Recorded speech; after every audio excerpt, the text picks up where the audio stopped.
मेरे अति प्यारों, यीशु के नाम से अभिवादन करता हूँ। क्या आज आप भले चंगे हैं?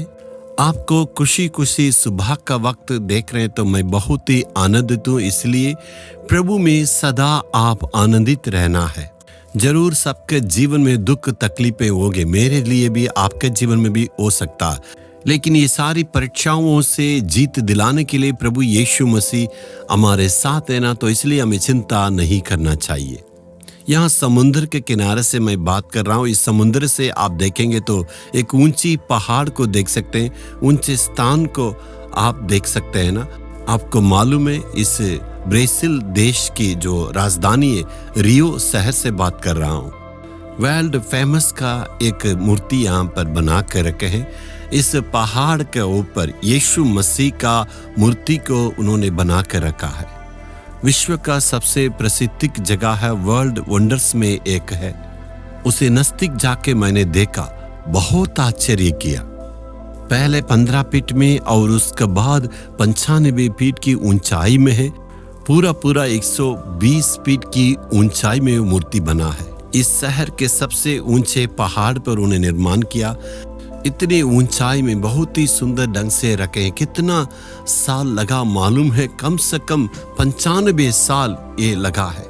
मैंने इसे देखा, बहुत आश्चर्य हुआ। इतने ऊंचे जगह पर कैसे ले गए? 60,000 पत्थरों को कहीं से एक ही क्वारी से उन्होंने लाया। कम से कम उन दिनों में कहते हैं एक पत्थर को ट्रेन में लाकर और ऊंचे स्थान में ले जाके उन्होंने बनाया। 100 साल के पहले उन्होंने ऐसे योजना बना के इस प्रकार कठिन मेहनत से बनाए, तो ये बहुत ही बड़ा आश्चर्य है। उस मूर्ति दोनों हाथें फैला हुआ, यीशु की बाहें वहां पर देख सकते हैं। वचन के अनुसार ये सब परिश्रम करने वाले और बोझ से दबे लोगों, मेरे पास आओ, मैं तुम्हें विश्राम दूंगा। ऐसे उस वचन को समझाने के लायक उस मूर्ति को उन्होंने बना के रखा है। उस घायल किया हुआ आद का समान उन्होंने बनाया है और ऐसे यीशु की तस्वीरें बनाई है। इसे देखने के लिए प्रतिदिन लाखों लोग यहाँ पर इकट्ठे होते हैं। इस शहर में देख सकते हैं प्रतिदिन लाखों की संख्या में इस मूर्ति को देखने के लिए आते हैं। ठीक है, आज परमेश्वर का वचन हमसे क्या कहता है देखेंगे। और एक वक्त में अपने विश्वास को आप घोषणा करना है। भजन संहिता 9 अध्याय का 10वां वचन में है, एक वक्त इस प्रकार कहता है, ये यहोवा तूने अपने खोजियों को त्याग नहीं दिया। हे प्रभु, अपने खोजियों को कभी भी नहीं त्यागता है। मैं तुझे ढूंढूंगा, तू मुझे कभी भी नहीं त्यागता। अपनी प्रार्थना में भी विश्वास को हमें घोषणा करना है। हमेशा प्रार्थना में शिकायत नहीं करना, ये नहीं है वो नहीं है। प्रभु, मैं तुझे ढूंढता हूँ, तू मुझे कभी भी नहीं त्यागेगा। विश्वास को घोषणा करके प्रार्थना करने से अद्भुत काम होगा। दाऊद जो प्रभु का दास कहा है, दाऊद दुखों के बीच में, मुसीबतों के बीच में और प्रभु को जान लिया है। ये सारी परीक्षाओं में दाऊद ने परमेश्वर को थाम लिया है। इसलिए परमेश्वर उन्हें उपद्रव के बीच में, कठिन परेशानियों के बीच में कभी भी नहीं त्यागा।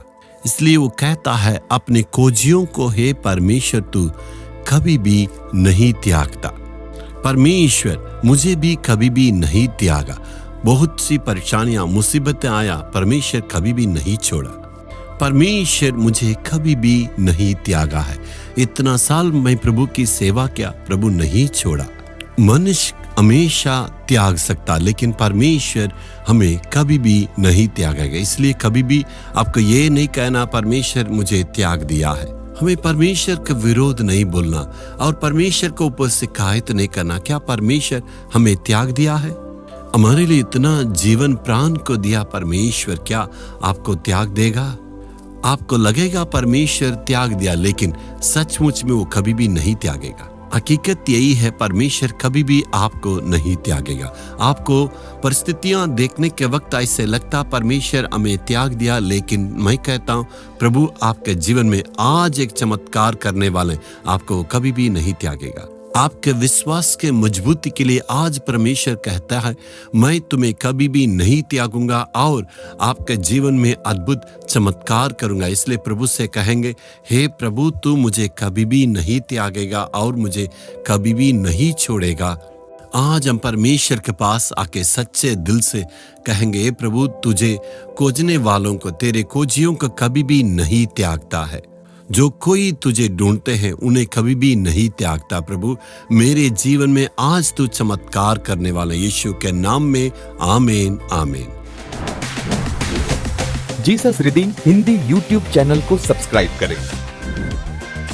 सब्सक्राइब बटन पर क्लिक करें और बेल आइकन को भी क्लिक करके हर दिन की नई कार्यक्रमों की जानकारी प्राप्त करें।